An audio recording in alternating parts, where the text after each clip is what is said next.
I'm a big hand, really. I just get on a stage and do it. I don't really take myself that seriously. So basically, if you ask me what it's all about, I would say it is time cheap, and it's not to be taken too seriously. In 1991, Freddie Mercury kept a secret that shocked his fans. The Queen singer was dying, but hid his condition for years. His body was weak, but his voice stayed powerful. He filmed his last video in black and white to hide how sick he was. In his final days, he stopped all medicine except painkillers.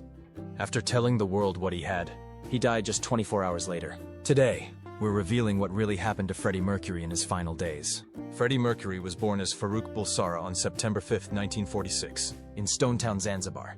His parents, Bomi and Jer, were Parsis with roots in India.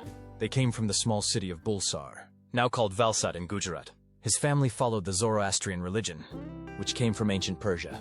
From the beginning, Freddie stood out. He was born with 4 extra teeth, and later, he believed that this unusual mouth structure gave him his powerful singing voice. His range could reach from deep bass to soaring soprano. He was also born a British subject, since Zanzibar was still under British rule. That small detail would later open doors that changed his life forever. When Freddie was 6, his sister Kashmira was born. Years later, in 1969, he officially became a citizen of the United Kingdom and colonies. Just as his fame was starting to rise, his early years in Zanzibar were peaceful and privileged. His father worked for the British Colonial Office as a cashier in the High Court. That job gave the family special status. They lived comfortably, while most others didn't.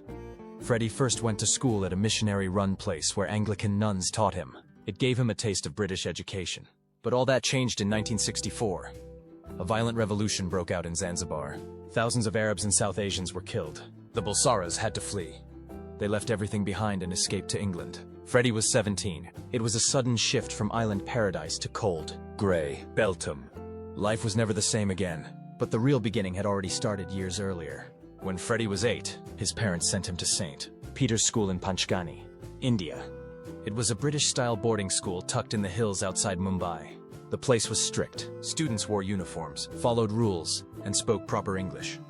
But something unexpected happened there. The headmaster saw talent in Freddie and asked his parents to pay extra for piano lessons. That small decision sparked something big. Freddie learned quickly. He wasn't just good, he was gifted. He played sports, acted in plays, painted, and played piano with ease. He was quiet, but never invisible. Other kids called him Bucky because of his teeth. He took it in stride. At 12, he won a school award for being the best all-rounder. That was Freddie in a nutshell. Good at everything, especially when it came to performing. In 1963, he went back to Zanzibar, full of ideas and a new sense of identity. But even before that, he had already felt the thrill of the stage. While at St. Peter's, Freddie joined a band called the Hectics. He was only 12. The group included 4 other boys: Bruce, Derek, Farang, and Victory. They played songs by Elvis, Cliff Richard, and Little Richard. Freddie played piano and sometimes sang. People were shocked at how easily he could copy music just by hearing it. His fingers flew over the keys. At school events, the band became a mini sensation. Kids screamed. They clapped and danced. That early attention gave Freddie his first taste of what it meant to be a star. But his style wasn't just shaped by rock music. He also listened to Bollywood greats like Lata Mangeshkar and Kishore Kumar. Their emotional singing would later influence the way Queen created dramatic, theatrical songs. When he left St. Peter's, he had already passed grade 4 piano exams. In 1964, Freddie was just 17 when his world in Zanzibar fell apart. The island was on fire with violence. Thousands were killed in a wave of hatred that targeted people like him, Parsi Indians. His family had no choice. They fled. They packed what they could and escaped to England, leaving behind sunshine, friends, and everything familiar. They didn't land in glamour or comfort. Their new life began in a dull suburb called Feltham, miles away from central London. The houses were gray, the skies even grayer. Everything felt cold, for a boy who once swam in turquoise waters. This place felt like exile, but in that silence, something started to grow. Freddie didn't just survive the shock. He began to change. After finishing school, he joined Isleworth Polytechnic and then moved on to Ealing Art College.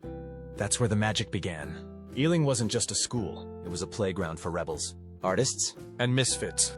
Freddie found his tribe there, people who didn't want to follow the rules. He studied graphic design but spent just as much time dreaming of music. He met Tim Stafel.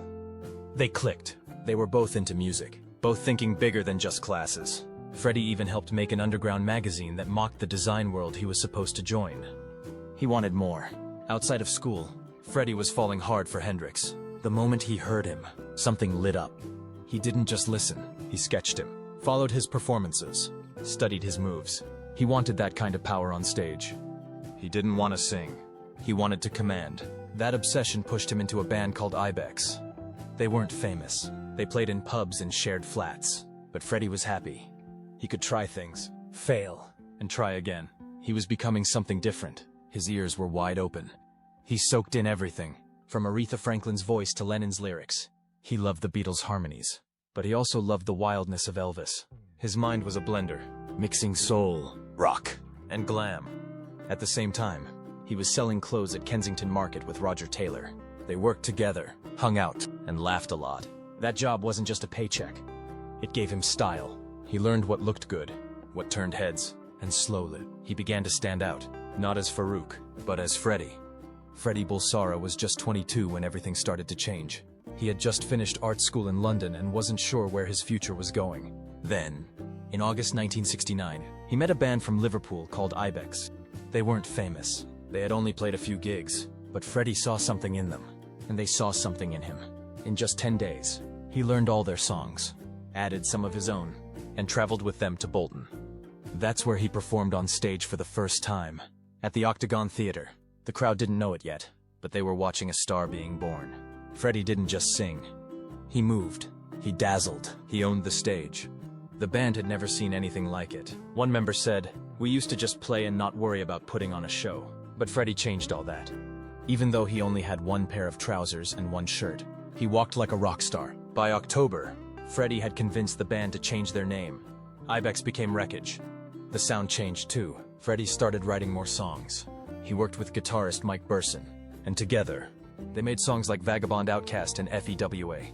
They even recorded one of them, Green, in Freddie's flat in London. That recording would survive, and years later, it would be released. But Wreckage didn't last. The band broke up, and Freddie moved on to a short-lived project called Sour Milk Sea. That didn't last either. Still, Freddie wasn't shaken. He was already thinking bigger. He once told his old bandmates, "We're not going to make it playing all this three-chord blues crap. We have to write our own songs." And then came the twist no one expected. On March 29, 1970, Tim Staffel quit his band. That band was Smile, and it had two other members, Brian May and Roger Taylor. Tim had been friends with Freddie since art college. They met back in 1965. So when Tim left, Freddie didn't waste time. He stepped in. It felt like destiny.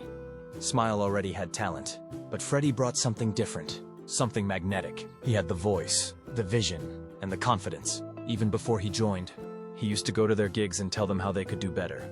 Brian and Roger weren't sure at first. Roger later said, "He was just my crazy mate. Not a singer, just someone who was always up for fun." But that changed quickly. Freddie had been waiting for this, and once he got in, there was no going back. He pushed the band to be more dramatic. He told them to go bold with stage presence, costumes, everything. He wanted them to be larger than life. Then he suggested a new name, Queen. It sounded grand. It sounded royal. Brian and Roger hesitated. They thought it might be too much, but Freddie stood firm. He said it was perfect, universal, strong, and yes, even a little provocative. Around the same time, he also changed his name to Mercury. This wasn't just a new band. It was a full-blown reinvention, but they weren't complete yet. They needed a bassist. And that part was tricky. They tried a few, but no one really clicked. Then one day in 1971, they met John Deacon. He was quiet, only 19 years old, a student, not flashy like the rest. But he showed up at rehearsal with his bass and a custom-built amp. That amp would later help shape Queen's signature sound. He played smoothly, stayed humble, and didn't fight for attention. The band liked that. They brought him in. Queen was finally old. Freddie's influence went even further. He didn't just change the name. He designed the logo, too. He used what he learned in art school to draw a crest. It had lions, a crab, fairies, all based on the band's zodiac signs. The lions were for Roger and John, the crab for Brian, the fairies for Freddie himself. He wrapped it all around a giant letter Q, with a crown in the middle and a phoenix above. It looked like something royal, like it belonged to a band meant to rule the stage. But their first album didn't come easy. They recorded it at Trident Studios, where big names like the Beatles had worked. Still, Queen wasn't big yet, so they had to use the studio only during off hours. late at night, when everyone else was done. They'd hang around waiting, then go in and record until morning. It was exhausting. They kept at it for months. When the album was done, there was more bad news. It got delayed. They waited and waited. It finally came out in July 1973. The reviews were mixed. Some people got it. Most didn't, but the band didn't care. They knew they were building something that would last. In 1974, Queen was still trying to figure out who they really were. Their earlier albums had talent, sure, but they felt scattered. Too long, too complex, too much trying to be something else. But everything changed with sheer heart attack. This was the moment Freddie Mercury stopped experimenting and started owning his sound. He tightened the songs, brought in drama, glamour, and made them feel big, even when they were just 3 minutes long. Then came Killer Queen, and suddenly, they weren't just another band, they were the band. The song blew up in the UK, crossed over to America, and Queen finally broke through. But behind the scenes, things weren't glamorous at all. Queen was broke. Their label, Trident Studios, kept most of the money while the band got paid like part-timers. They had hits, but they couldn't afford proper housing. Freddie lived in a damp little flat, and John Deacon couldn't even get a loan for a home. That's when they snapped. After months of legal battles, they broke free, but at a heavy price. They had to pay out hundreds of thousands and give up royalties from future albums. The timing was risky, because just as they got free, they decided to make their most expensive album ever. A Night at the Opera wasn't just another record. It was a last-ditch swing. They used 7 studios, burned through more money than any British band ever had before, and gambled everything on it working. It had to work, or they were done. The pressure was crushing, but it forced them to aim higher. Freddie, always the boldest, came in with a 6-minute monster called Bohemian Rhapsody. It made no sense to anyone at first. No chorus. Operatic madness. Who'd play that on the radio? But Freddie wasn't asking. He was telling. He filmed a cheap but striking video in a single day, pushed it out, and rewrote the rules of pop music. The song stayed at #1 for 9 weeks. It was unlike anything before, and it worked. Freddie didn't just change music with that song. He changed himself. On stage, he became something new.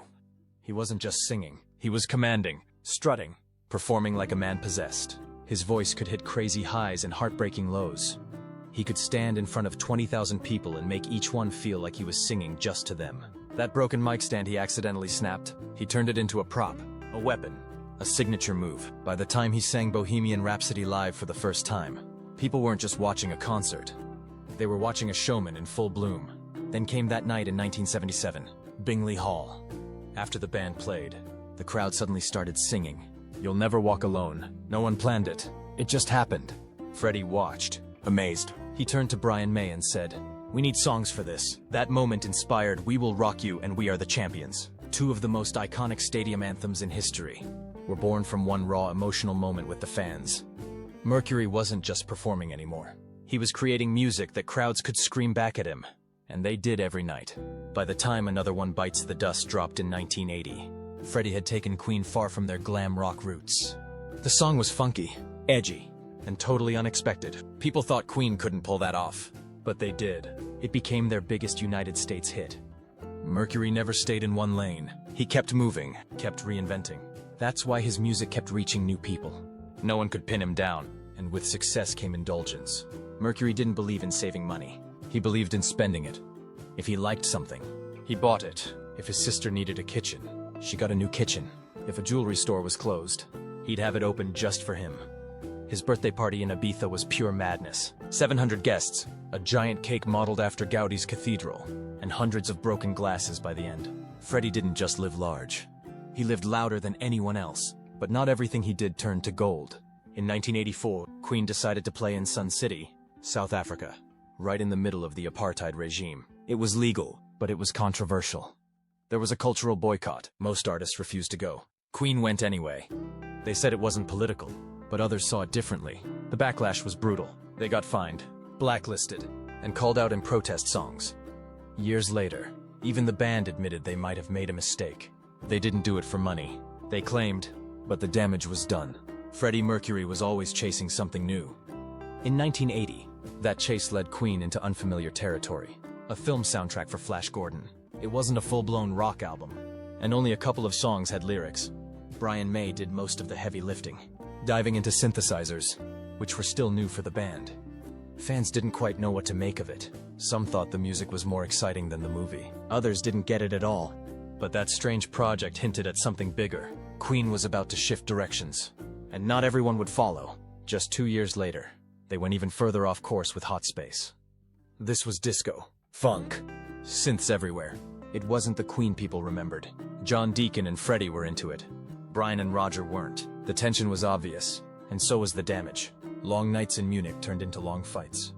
Everyone drank too much. Brian said they were emotionally wrecked. Roger blamed Freddie's manager, Paul Printer, for pushing the band into gay club music. It wasn't just a bad album to some. It felt like betrayal. But even as fans turned away, others were listening. Michael Jackson took notes. Musicians paid attention. Maybe Hot Space flopped, but its fingerprints were everywhere in the years that followed. In the middle of this chaos, something magical happened. Queen met David Bowie in a studio in Switzerland. What started as a jam turned into Under Pressure. That bass line? Pure Deacon. The energy? Total clash. Freddie and Bowie fought constantly, but that spark made the song unforgettable. It went straight to #1, and it proved something. They could still surprise people, even if they were falling apart behind the scenes. By 1983, they needed a break. They weren't just tired, they were burned out. They'd spent years recording, touring, and arguing. Now they stopped. For the first time since they began, Queen hit pause. The break let them breathe, but it didn't fix everything. The band was split in two. Freddie and Deacon wanted more dance. Brian and Roger clung to rock. Freddie's loyalty to Printer only made things worse. Still, that silence gave them time to remember who they were and what they could still become.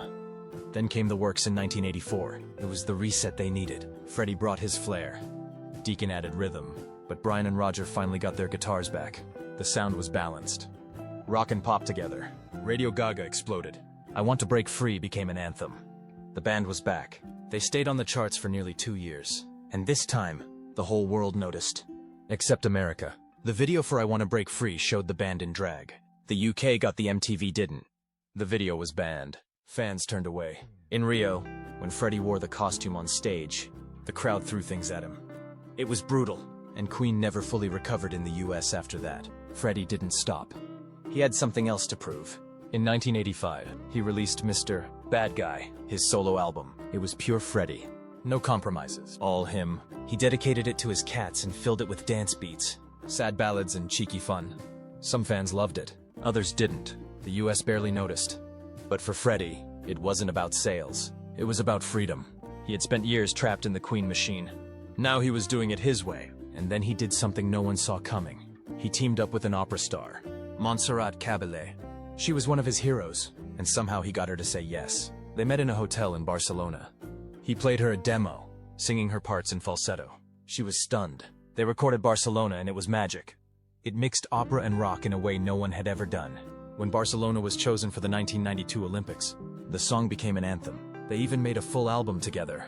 It was bold, strange, and beautiful, just like Freddie. Freddie Mercury knew he was running out of time, but he didn't let that stop him. In early 1988, just months after being diagnosed with HIV, he walked into the studio with Queen and started recording again. He didn't tell the public. He didn't want sympathy. He just wanted to sing, and somehow, through all the pain and the fear, he gave everything he had. The result was The Miracle, an album that didn't sound like a farewell, but a triumph. It hit #1 across Europe. People didn't know it yet, but it was a miracle in more ways than one. Then came Innuendo. By the time they worked on that album, Freddie's body was weaker, but his voice hadn't lost an ounce of power. Brian May later said Freddie asked them to keep writing songs. He didn't care how sick he was. He wanted to keep going. He told them, "You can finish it after I'm gone." But while he was still here, he gave them everything. The title track hit #1. It was bold, haunting, and brilliant, just like him. In public, though, the truth was getting harder to hide. On February 18th, 1990, Freddie stepped onto the Brit Awards stage to accept a Lifetime Achievement Award with Queen. He didn't say much, just 5 words. "Thank you. Good night." His silence said more than any speech. He looked thin, he looked tired, and suddenly, the rumors that had been swirling for years felt very real. But even then, he smiled, he waved. He didn't want anyone to see his pain, not even his fans. His bandmates later said they never talked about his illness. It was an unspoken rule. If Freddie didn't want to say it, they didn't ask. Back in the studio, he kept recording. Some days, he could barely stand. Some days, He could only sing for an hour or two. But he showed up anyway. Engineers who worked with him said it wasn't a sad place. It was full of laughter. Freddie kept the mood light. Even when his body was giving up, he didn't let the darkness win. When they asked if he could handle the vocals for The Show Must Go On, he didn't hesitate. He said, "I'll fucking do it, darling." Then he downed a glass of vodka and nailed it in one take. That one performance became one of the most powerful moments of his career. In May 1991, he filmed his last music video. These are the days of our lives. You wouldn't know it was a goodbye unless you looked closely. It was shot in black and white to hide how sick he really was. He wore a vest covered in drawings of his cats. He smiled, joked, and did take after tape until he was satisfied. And then, at the end of the video, he looked straight into the camera and whispered, "I still love you." That was his final message. He knew what was coming, and he made sure the world knew he loved them. Right to the end. A few months later, in November, he made a final decision. No more medication, just painkillers. He was ready. He wanted peace. His friends stayed by his side around the clock. He couldn't paint anymore. He couldn't see well, but he still laughed. He still shared memories. On November 22nd, he told Queen's manager to release a public statement confirming he had AIDS. At 8 p.m., the news broke, and at that very moment, Freddie Mercury, lying in his bed, smiled. His assistant said it was the most relaxed he'd seen him in years. The secret was gone. The fight was almost over. Less than 24 hours later, on November 24th, 1991, at exactly 6:48 p.m., Freddie Mercury died. He was 45. The world had lost a voice, a legend, and the first rock star to openly die of the disease at a time when even the word AIDS made people uncomfortable. His death forced the conversation into the spotlight. It couldn't be ignored anymore. But even in death, Freddie left behind a mystery that no concert could answer. Everyone knew he was cremated at Kensal Green Cemetery in West London. What no one knew was what happened to his ashes. For over a year, they remained unclaimed. It was Mary Austin, his closest friend and former lover, who eventually took them, and she never said where they went. In 2013, fans found a small plaque hidden in the cemetery. It had his real name, birth and death dates, and a message in French signed only with an M. But it vanished soon after, likely removed to keep the secret safe.